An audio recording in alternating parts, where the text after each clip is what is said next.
Welcome to the Media Bubble Podcast with me, your host Karol, and your co-host Fredrik. Yeah, and welcome to this episode of the show. What we're going to talk about today, I guess we can begin with a little thing. Do you remember the game The Last Guardian, Karol? I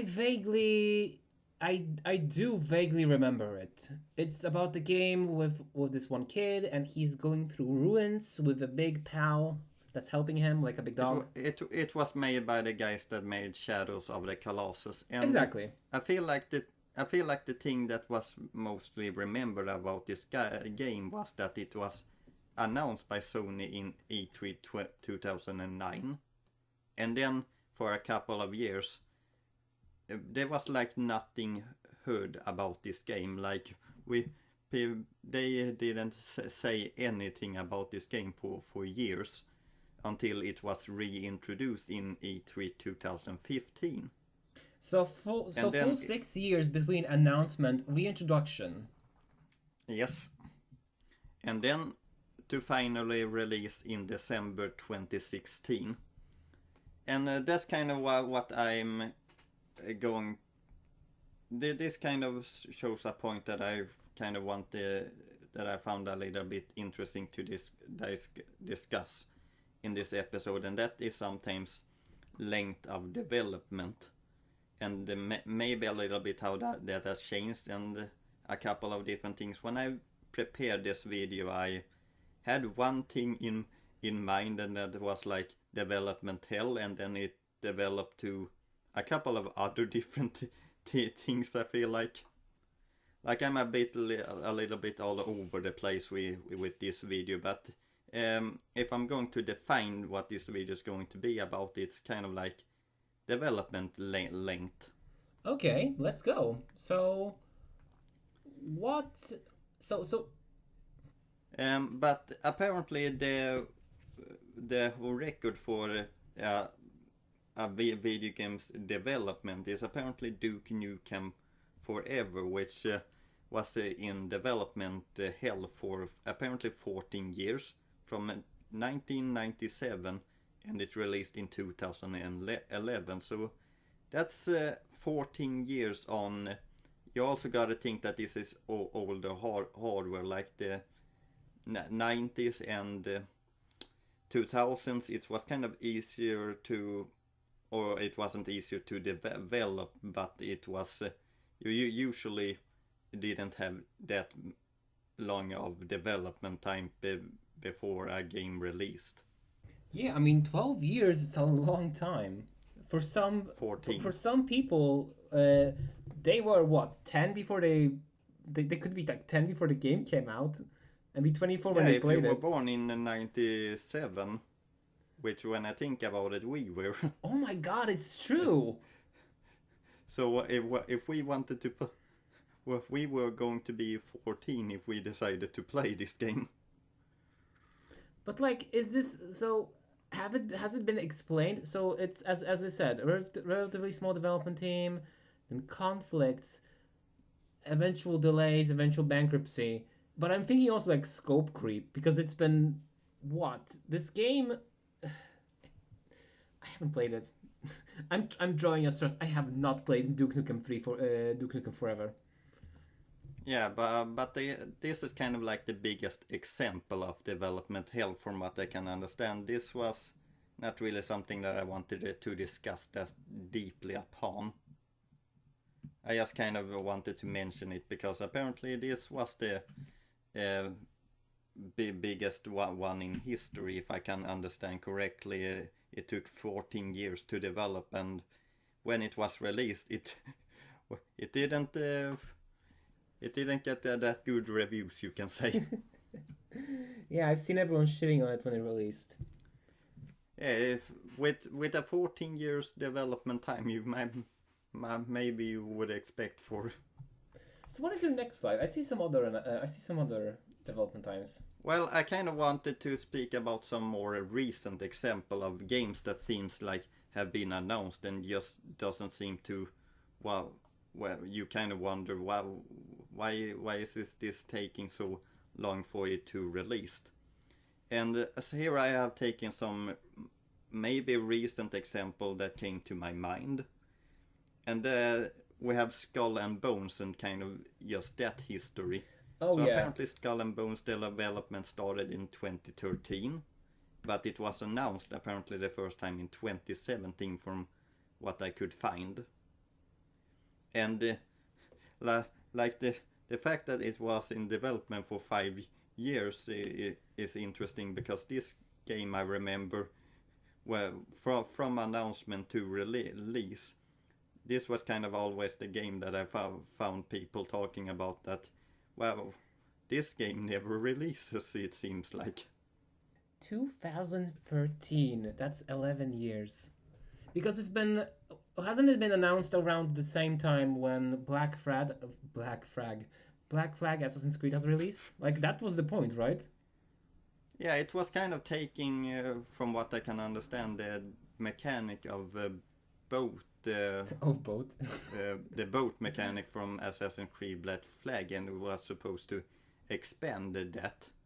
But the thing is that Black Flag was released in, when was that game released? 2013. Around, yeah, like because that was the most. Yeah, it was around the time, and to really get on that trend, you kind of have to, I guess, release it in closely to Black Flag in that case, not 11 years after. The problem is we already have a good pirate game that is available right now. We had Sea of Thieves, and while this was developing, Sea of Thieves was taking over the niche that was the pirate game genre. From what I can understand, when it comes to Skull and Bones, like Ubisoft kind of prioritized other things that came in development from other games that they had more faith in. So I guess this just kept getting pushed back and back and back. It's good old Ubisoft. But I also see you have Bayo 3 on the cover. Yeah, Bayonetta 3 was interesting for me, that you closely follows Nintendo, because this was like announced 2017, and then there was just nothing of it for what felt like years. Until I guess it got unveiled again in 2021 and finally released in 2022. But it was kind of like one of those things that every Nintendo Direct that came, it was like, when is Bayonetta 3 going to reappear? Like, it feels like it's been a while. Yeah, it's like there's always this curse with Nintendo. Like, it's funny because they bought Bayonetta and then it's like, when will release? And it's the same case with Animal Crossing before New Horizons was announced. Like, well, I guess they kind of maybe they announced it a bit too early. I guess that's probably what happened, but I feel like Nintendo usually don't do that normally, where they announce games so early. true. But I also see that you have Final Fantasy 15. Yeah, the bane of your existence, it's Karol. it's like a ghost. I don't know. So one thing that I found interesting actually with the Final Fantasy 15, when that first was revealed, was that apparently they started development 2006, and it was announced 2006 apparently too. I mean, originally it was meant to be a Final Fantasy 13, like a spin-off, right? Versus 13. Exactly. So it makes sense why the development would start so early. It's just that. Yeah, what wouldn't make sense is announcing it so early. If they. You barely have a game. So what? You can still sell a nothing burger. Well, it was released 2016, so 10 years after announcement. And I guess it's kind of the more the announcement which is a bit interesting in this video case. So Final Fantasy, if we're going a little bit more into that, originally titled Versus 13, it was announced 2016 as a spin-off of Final Fantasy 13 then, of course, and it was exclusively being made for PlayStation 3, following after a bit of the time, it was re-announced as the next mainline installment of the series being switched from Versus 13 to Final Fantasy 15, and it was going to release on PlayStation 4 and Xbox One instead. And thanks to that console change, I guess the development took even longer time, and there needed to be other things fixed. Let's see what have I more written as notes. I can't believe I didn't know about this. But when you wrote the game was rebranded as Final Fantasy 15 and a proposal to turn 15 into a musical after Nomura watched the 2012 adaptation of Les Miserables was vetoed. Why? I just found that little note to be funny to not include. Like, am I putting my tinfoil hat on? This is the reason why we got a melody of what's the Kingdom Hearts rhythm game? Well, from what I can understand with Nomura is when he gets a new idea in his head.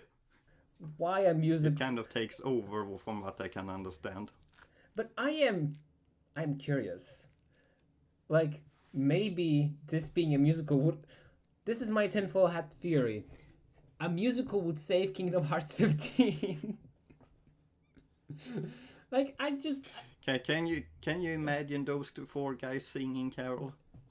Fredrik, that's already a boy band. This is a boy... This is four guys in a car. Oh, it could be a rock musical. I mean, maybe Gladio, but I could see them singing pop songs too.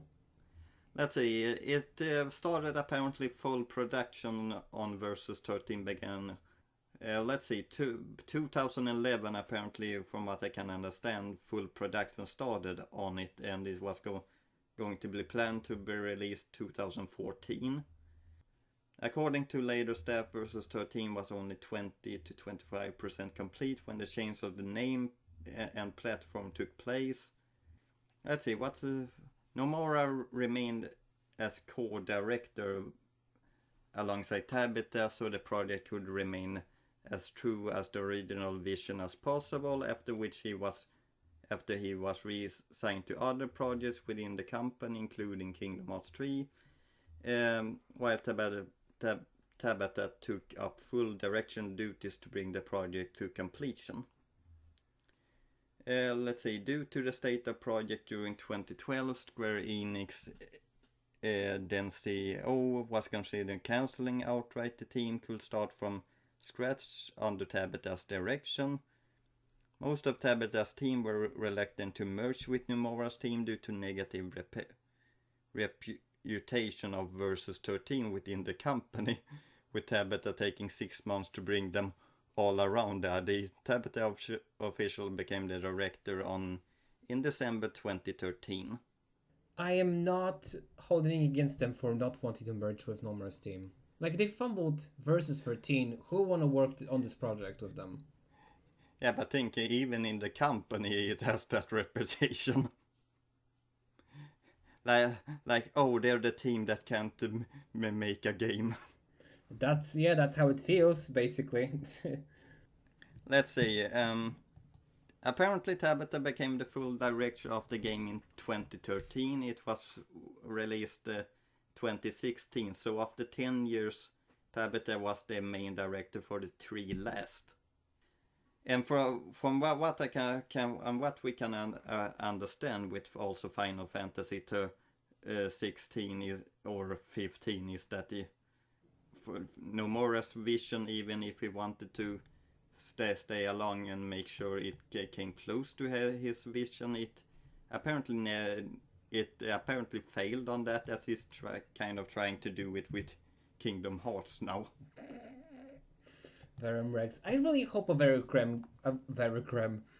Rex game comes to like to life. And then I made a slide that I guess you are on now, and I kind of just wanted to feel a different on how development time can shift now. When we spoke, of course, about Final Fantasy 15, and that took 10 years to release. if we take a look on Final Fantasy's kind of just history on releases, uh, Final Fantasy 1 was released 87, Final Fantasy 2 88, and then it followed kind of closely with years, like there was one in Final Fantasy 3 90, 4 was 91, and they kind of released not close to yearly. There were some years that missed a release, but until like 2002, from 1987 to 2002, we had Final Fantasy 11. So that's kind of a steady release year from kind of a lot of years. And then as you see, history moves on, and I guess just kind of a way to see on how development times kind of shift and how it becomes longer. You will kind of notice that there's a big gap when it comes to Final Fantasy 15 and 16, where those two kind of released what is that 7 years apart. Yeah. And you kind of you see in Final Fantasy series of releases that's kind of an oddity, as I said, this was a series that could released previous like year to year. I mean, we also have to take in consideration like 13 was massive, but then they released the sequels, and they kind of panned out. They were a little bit controversial. Then 14 happened, and the original game was awful to play, and it was a nightmare. That's why they had a meteorite strike the in-game world. So it was rebooted, and only after like, and even then, the Final Fantasy series was kind of on a lowdown. I think it was only like Stormblood that things started picking up. 15 flopped. I kind of just find it interesting that Square Enix kind of biggest series, like it. I guess it's more an illustration of how game development has changed than just how long it can take for a sequel now to release. Yeah. I agree, and like I would say, like, I wanted to argue like technological leaps, right? Yeah, it is a technological leap, because now you got a development. You got to develop a lot of video games now are like big worlds, and a lot of development teams also want to charge a $60 price to their games. So yeah, so you gotta kind of make a media games that worth that price, and kind of just expectation on what the graphics capabilities are now, and those graphic capabilities takes quite a lot of time. Yeah. I mean, yeah, exactly. And not only that, people want more bang for their buck. The worlds have to become more expensive. As you said, graphical fidelity needs to increase because the times are not good. People don't have money. And well, one thing that you probably could do is maybe make a little bit of a smaller game, but for a smaller price. But I don't know, they don't seem to be that interested in doing that. Exactly. And I just also find some things a little bit interesting, that some games that have had a huge success. If we take Persona 5, that was a big success, it felt like, for the studio, and it was a game that was critically praised a lot. Yeah. And you would think that would maybe lead for them to want to make a sequel kind of quickly, but we haven't heard anything about the Persona 6. I mean, and Persona 5 was released like 2016. But I mean, in their defense, this is Atlas we're speaking about. When Yeah, I did notice that it usually takes a bit of time with for Persona games when I looked it up. Yeah, but not only that, this is Atlas. They are known for milking their franchises. When Persona 4 released, we had a spin off fighting game, a sequel to the spin off fighting game, we had Persona Q, we had a dancing game with canon story elements. Basically, the Persona 4 was a cash cow. And when after Persona 5 released, we had the same treatment. We have two dancing games, one for Persona 3, one for Persona 5. We had Persona Q2. We had what's the it's not Q.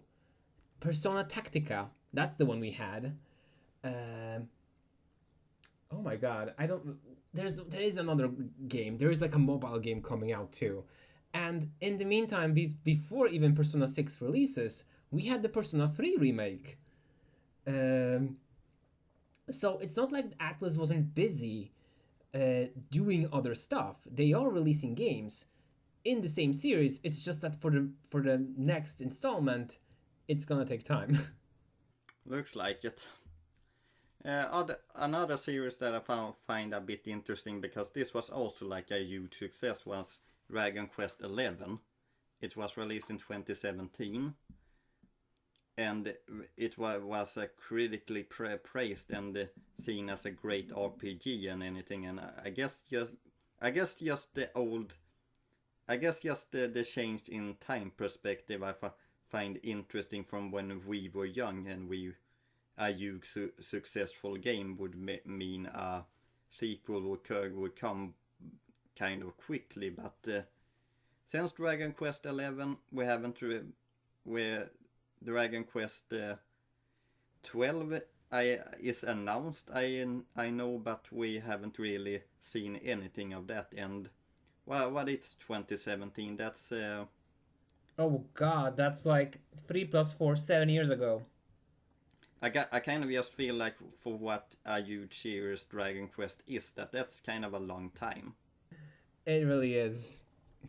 And then we have a game that was announced quite a while ago that I kind of find interesting because Elder Scrolls 5 Skyrim that it was a huge it was a really big game and it has also been like ported to every console possible.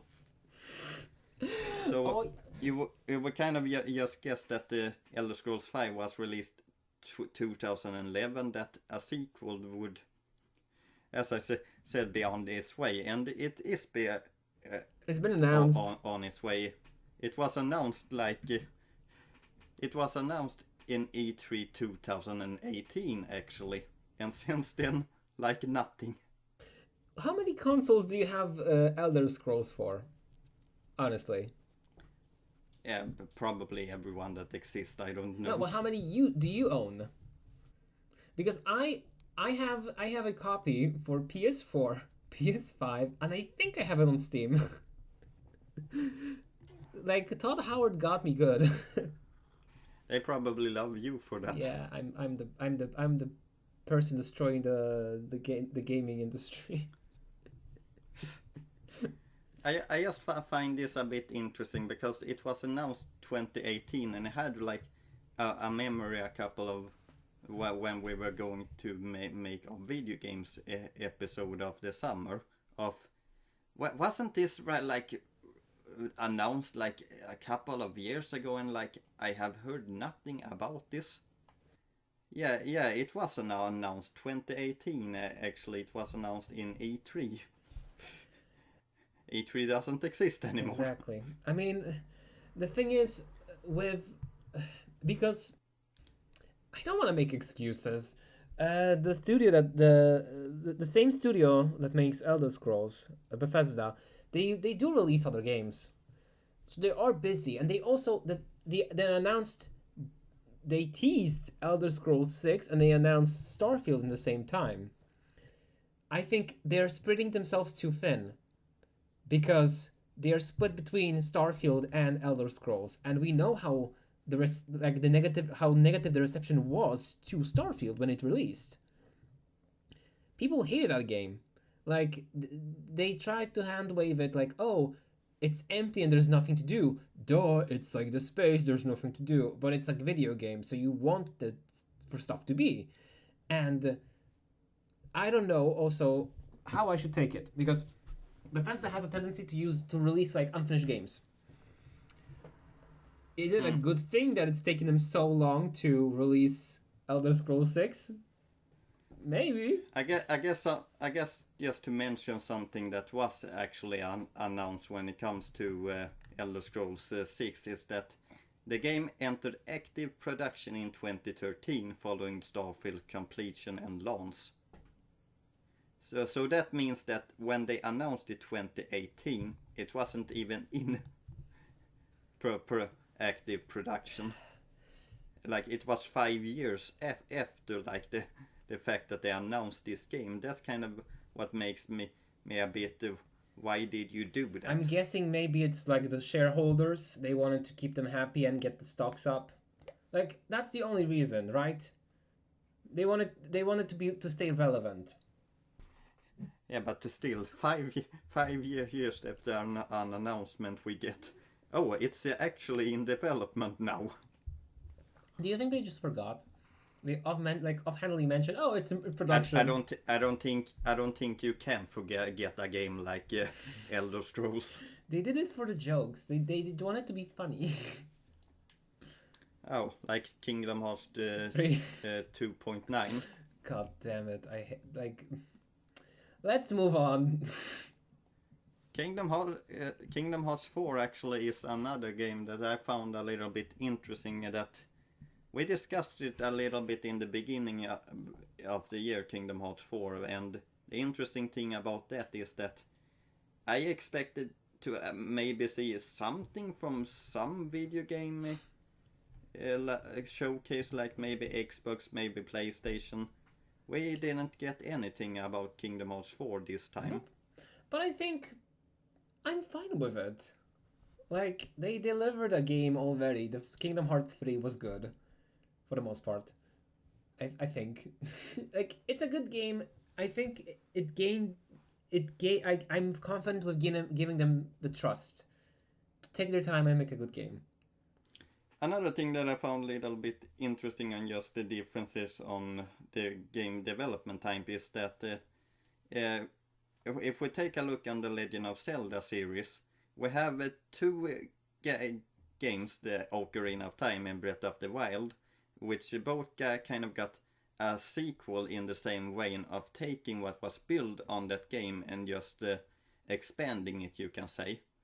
And here's kind of just how different from how it can look from the 90s to, I guess, what we are on this time. And that is Zelda Ocarina of Time had kind of a direct sequel with Majora's Mask, and Ocarina of Time was released 1998 and Majora's Mask was released in 2000, so that's a difference in 2 years. Breath of the Wild was released 2017, beginning of the Switch life cycle, and it also had a sequel which kind of built upon that game, and that was released in 2023, and that's a difference with 5 years. It is. So kind of just taking a look at the differences on how kind of games are nowadays, I guess. Another thing that I find a bit interesting in a studio that we have not heard that much about from until kind of recently is Retro Studios. In the 2000s, like, they released 3 Metroid Prime games and Donkey Kong Country Returns that was released in 2010. The latest game they released was Donkey Kong Country Tropical Freeze, and that was released 2014. We're now 10 years apart from that original release of that game, and Retro Studio has not released an original type of game for quite a while now. Like, I know that they have ported some games, and they have helped a little bit in development of other games, but the fact that they still haven't released an original game for like 10 years is kind of a little bit of an interesting case. They are in development of Metroid Prime 4, and we quite recently saw a little bit of that game. So what were they doing in the meantime? Were they like part of other teams? Were they working on other games? Like, yeah, that's kind of what is interesting, because Retro Studio didn't always have development on Metroid Prime 4. They got to be the development of that game in like the beginning of 2019. So what they did between 2014 and like 2019 is like, what was happening in that video game company? they were just, I don't know, maybe they were just taking it easy. Got a collective vacation time from Nintendo. I don't think that Nintendo would be that happy with that. I would be if I worked at Retro Games. A 5-year vacation. They froze them in a cryo chamber. They defrosted them now for Metroid 4. Metroid Prime 4 is kind of interesting case on how long it was announced before we even saw something of that game. It was Nintendo first announced it in E3 2017, I guess to build up hype for their new console at the time. But what was announced from it was kind of just a logo, no gameplay and anything, and it was revealed that Bandai Namco Studios was working on the game, which Nintendo had a kind of close partnership. They developed Super Smash Bros. Ultimate for Nintendo, so kind of a close development team for Nintendo, and I guess it must feel a bit shit when Nintendo comes to you and say, well, this just isn't good enough. We gotta switch development teams. Yeah, that like almost never happens. Yeah, especially for a big studio also like Bandai Namco. Like, this is not a small studio. So I'm on another page. I see a lot of titles: Sonic the Hedgehog, Boom, Cyberpunk, Punk, Fallout, Unity, No Man's Sky. What's this about? Well, can you see kind of a theme here? Underbaked games at release. Kind of like the first kind of games are like Sonic, the two Sonic games, Sonic the Hedgehog 06, that is called, and Sonic Boom Rise of Lyrics. It's kind of two examples of games that were released but not finished. Like, those games were clearly like, this should not have been released yet. But it's an interesting grab bag of games, because Cyberpunk, I dislike Studio Red for what they did to it. Like, they overpromised, underdelivered. The game was a buggy mess, but they kind of fixed it so it's playable. It's enjoyable. Is that an excuse? Is that an excuse for releasing a game too early? No. Yeah, because you fix it later on. Like, they released a buggy ass game in the beginning, and you should not do that. I mean, Assassin's Creed Unity is also kind of known as the Assassin's Creed game that was just unplayable. it's a shame because it's the only one with multiplayer that's like of that scale. Actually, something that I recently saw in a YouTube video. Did you know that Sega is owned by like a casino company? No, apparently this is kind of a hidden fact with Sega, from what I can understand, but they are owned by a company that has like catch-eye game machines.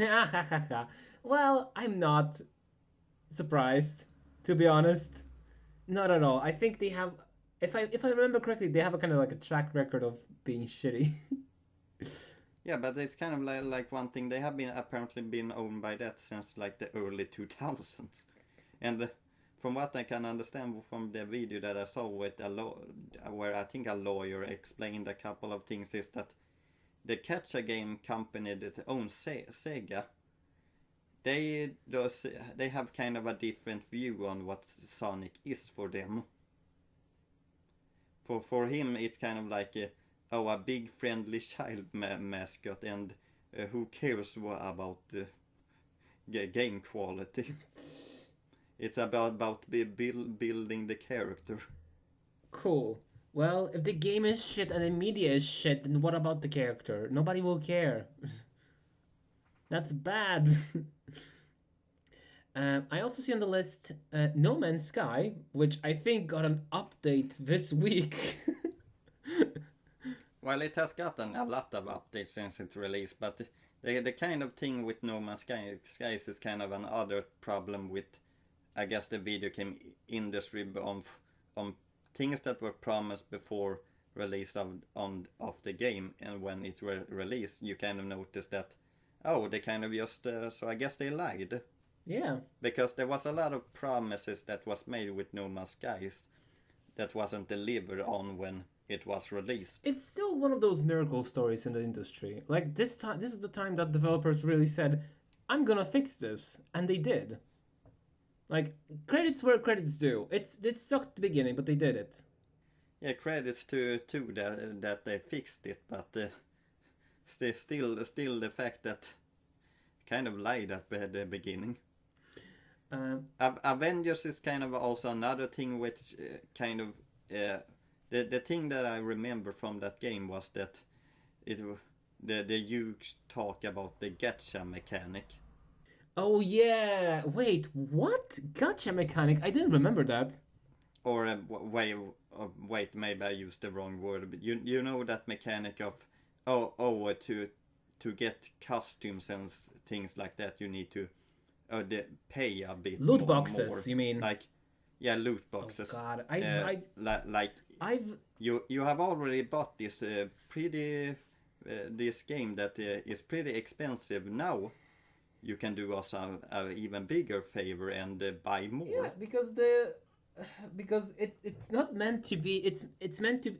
It's this worrying trend, at least with this type of game. It's a live service game. It's meant to be like your forever game, the game that you sink massive hours into, and it's the only game you play after a long day of work at like in your free time. Yeah, but it kind of killed the game also. Yeah, but No one liked it, so people just stopped playing it. Because, I mean, people just wanted the companies just want another Fortnite. And then we have Mass Effect 3, which its controversy was kind of like it had that when it was released, it had a full like story DLC that you could buy on the first day that it was released. Wait, what DLC was that? I need to check it out. Let's see, it was... Was it Citadel? I don't quite remember what DLC it was, but it was kind of like a huge DLC pack that was like... that released on the same day that the game released, which kind of just feels like, wait, why isn't this in the game in that case? It's kind of just one greedy new thing that was on then. How's it going, Karol? I'm reading about Mass Effect. Because I see, I guess it could be from Ashes. So it adds like a squad member. I don't know. I haven't played the third game. I played the second one. Well, it kind of just a bit of controversy. Yeah, it says... See that it is in some You games. included the DLC name in the next slide. It's from Ashes. Yeah, I can see it. Like, this is a very important character in the like in the story. Yeah, and the thing kind of also is that should you... Why isn't that in the game in that case? It feels like DLC has gotten this at that point of time had gotten this weird thing where it kind of locked away content more Yes. than. It felt like it was integral to the story, and the developers just like sliced it off. And like, yeah, this you can pay extra for. It's not extra, it's vital to understand. Yeah, the DLC is supposed to be something extra for the game, like after it releases, but this kind of just felt more in the case that they took away things from the game instead. And then we have Babylon's Fall, which is another interesting kind of way. Oh, I've heard about it too. Like they quickly shut the servers down, right? Yeah, after let's see here. 6 months after the game released, Square Enix announced that they would be ceasing support for the game server, which was shut down less than a year following, on February 27, 2023. So we have a new game that was developed for, which was going to be a live service game. People that bought this game in like the beginning, how does that feel for you when this game that you have bought and you can't play it anymore? It sucks. I would ask for a refund if it was possible. 6 months. It sucks. Like it's a shame a lot of the games are live service nowadays. And then we have kind of just how I view. I'm kind of viewing back to the 90s again and releasing games. And where I took the Crash and Spyro series as examples this time. And Crash, of course, had an original trilogy on the PlayStation 1. And Spyro also managed to pull out a trilogy on the original PlayStation. And it was released. The first Crash game was released in 96, it's its sequel in 97, and the third one was released in 98. So year after year after year. Kind of weird how to think how quickly they managed to put these games out now. And then we have a Spyro, which did the exact same thing. It had a trilogy, which was the first game was released 98, then 99, and then 2000. So we got a trilogy worth of games then. And if you take a look on today on a modern, I guess, console, then the only, I guess, new Crash game, it was actually a Crash game released for the newest console, Crash Bandicoot 4, It's About Time. Yeah. And that game, I guess that's kind of also views a new way on how this console works, because now it was kind of just one game per console for the... This was released on PlayStation 4, right? 4 and 5, I think. What the heck happened to your voice I there? am stretching a big stretch. I'm just being comfortable. But yes, it was on 4 and 5, I feel like. And sure, because I see also written times for completion.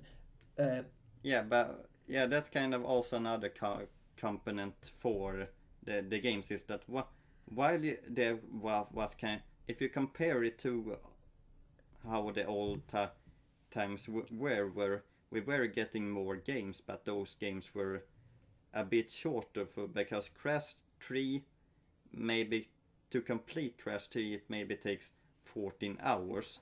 Crash 4, on the other hand, while that game came out kind of solo for its console, it is much longer. Like to complete Crash 4 it takes like 82 hours. Crash 4 is notorious for being long. It has the main story is long.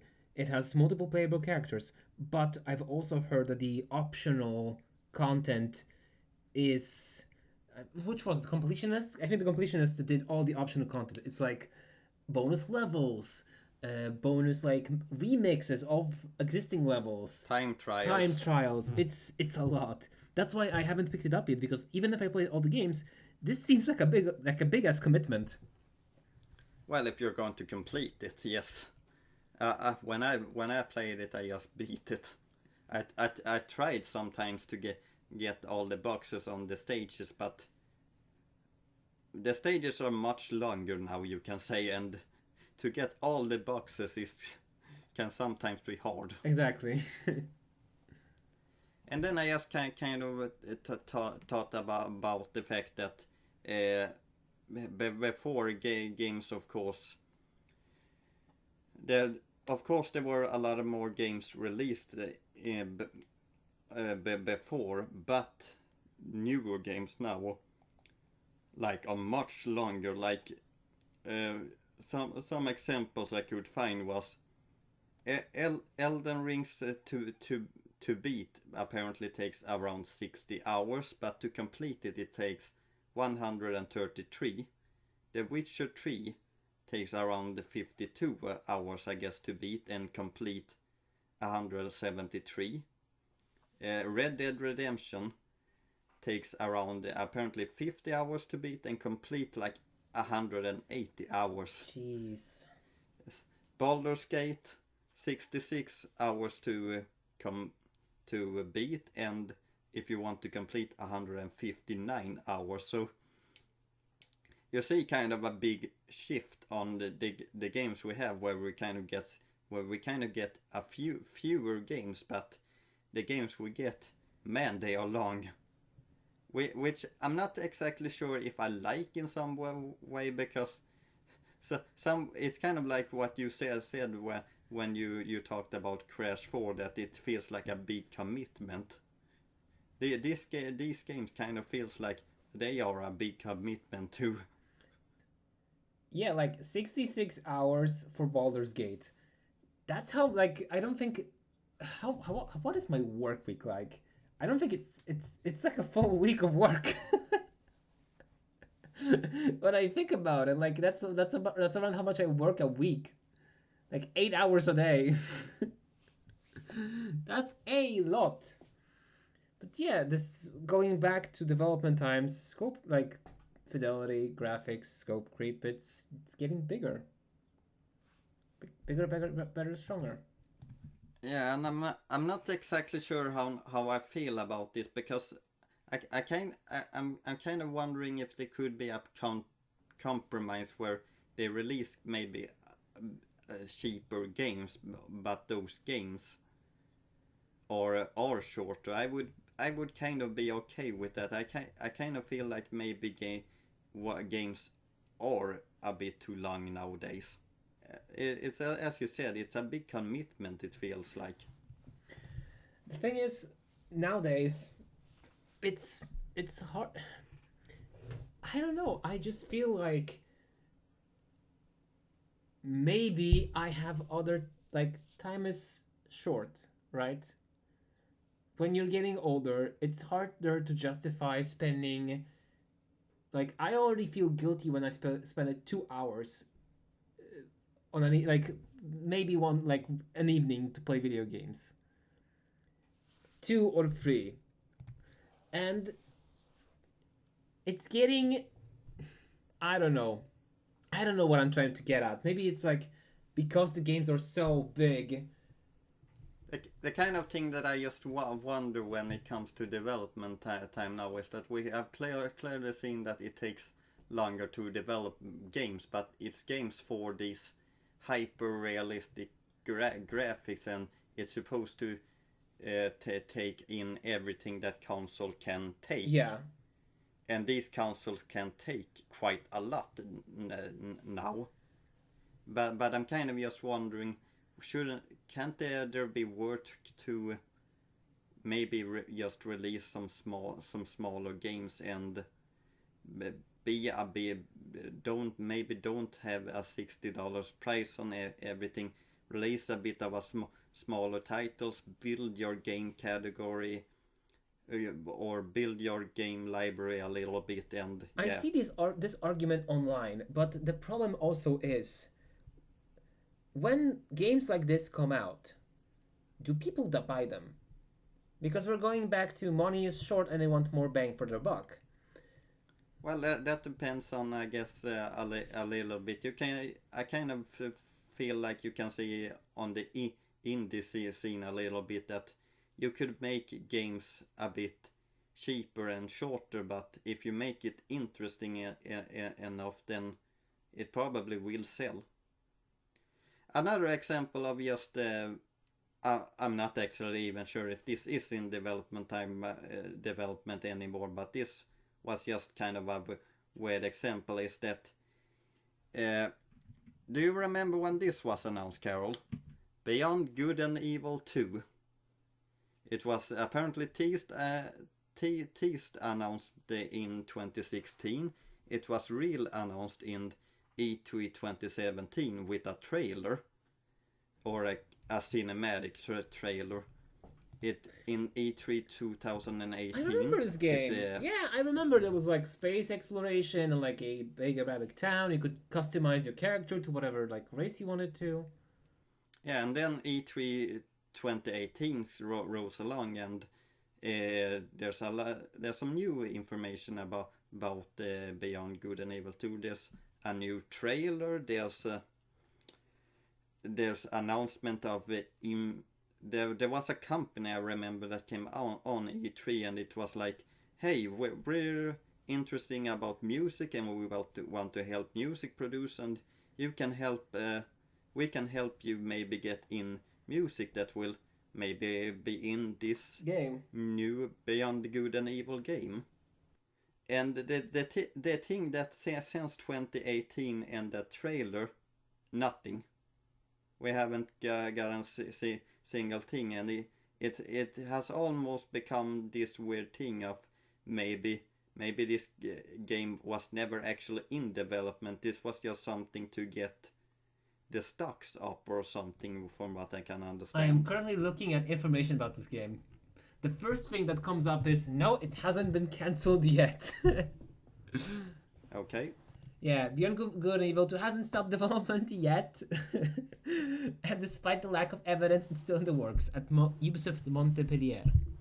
16 years since its been upcoming adventure game has first announced in 2008. 16 years, my god.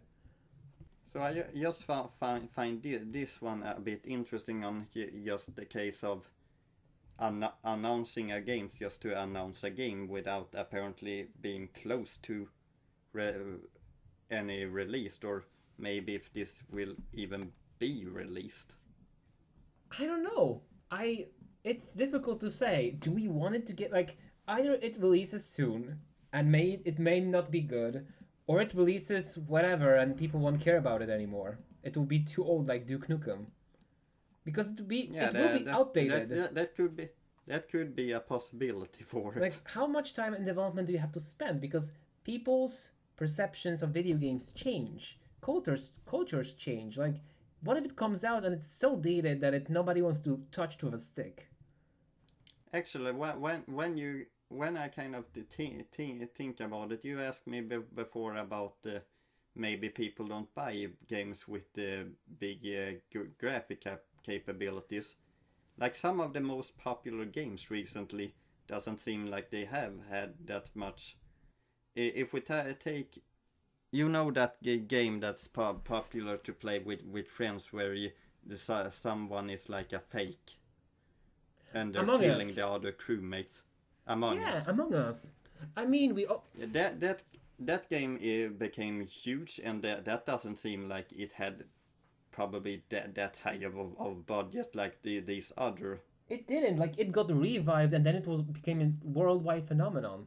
And also, Lethal Company, quite recently, I played it too. It's a good game. The graphics are not like they're not intensive, and I think people are starting to understand that the graphics aren't everything. They're nice. They are, but then that game that we kind of tried recently, where you're this.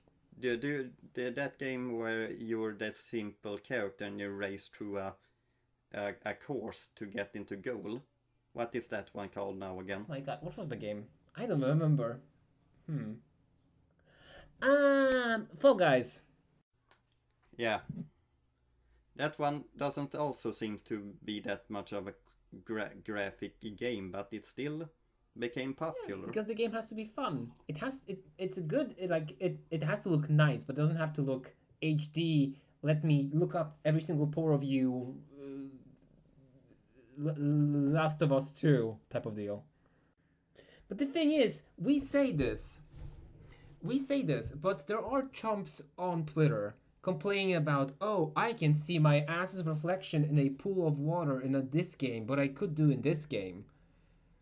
Like yeah, but that's kind of just stupid. But it is stupidity. But people if they don't see like Red Dead Redemption, it has technology to make the horse's ball shrink.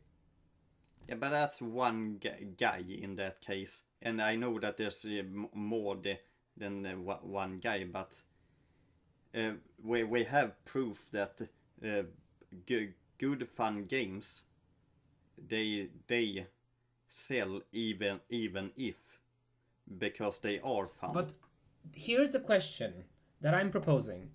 We know that because we play video games, but let's say the most common denominator, just like Simple Joe that comes back from playing, he comes back from work, he just puts on like Call of Duty or FIFA or whatever. And for most people... What is the shooter game that's most popular now? Fortnite. You know, that one where you build walls and things Fortnite. Like that. Yeah.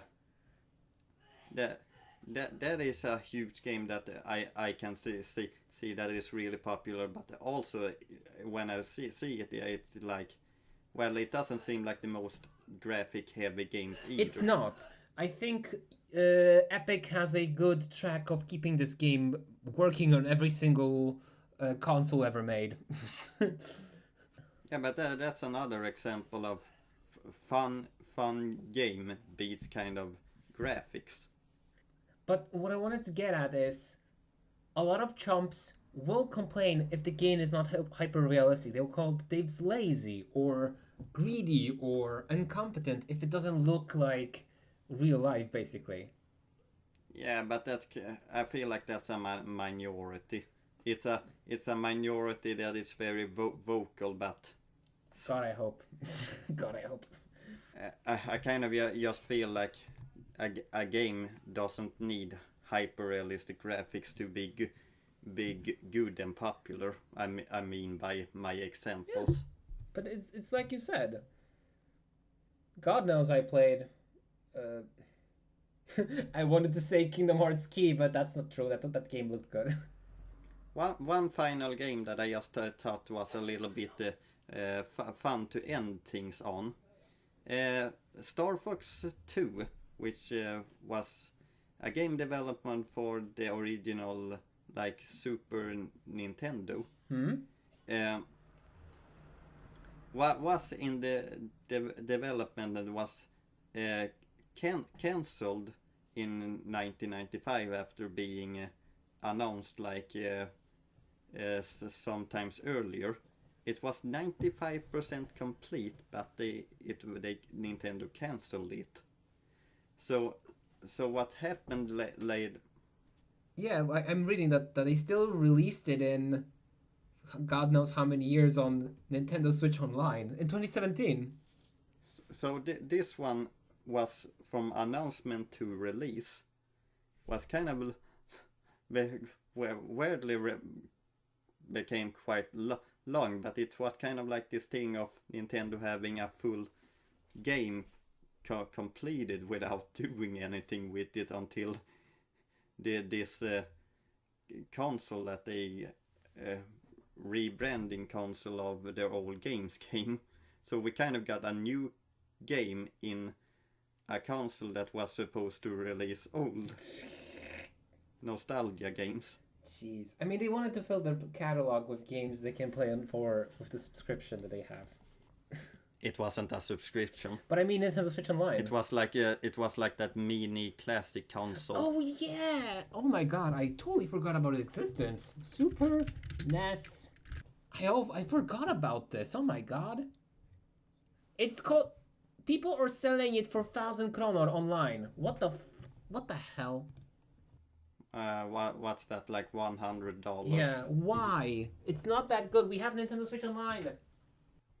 Well, on that note, so I just kind of found this one to be a little bit fun of a game being announced. So in like 1993 or 5 or something like that, and releases all this time later.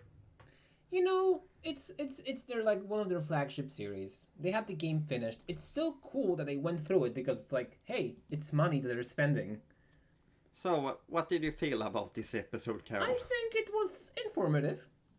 We got to touch about a lot about development times and the creep of scope and what it takes to make a game in this day and age. The kind of thing that I just wondered when I started making this video is making a game just long and with the graphic capability worth this, or is it more worth of getting more games but they are in a smaller scale? I think there's a balance, right? Just to be struck. But in that case, I don't feel like we are in that balance right now. I don't think so, because if a game is too short, people will complain. If the game is too long, people like me won't try because it's too long. I guess it's up to what kind of demographic you're looking for, like hardcore gamers or like people that want to play like casuals.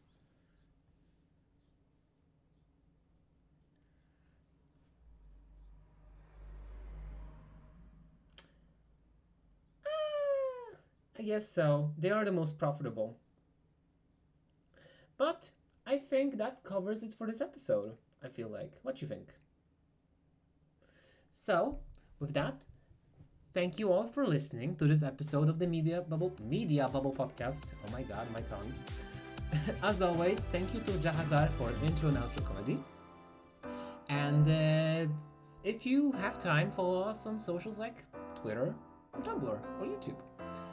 Again, thank you for listening and have a wonderful day. Goodbye.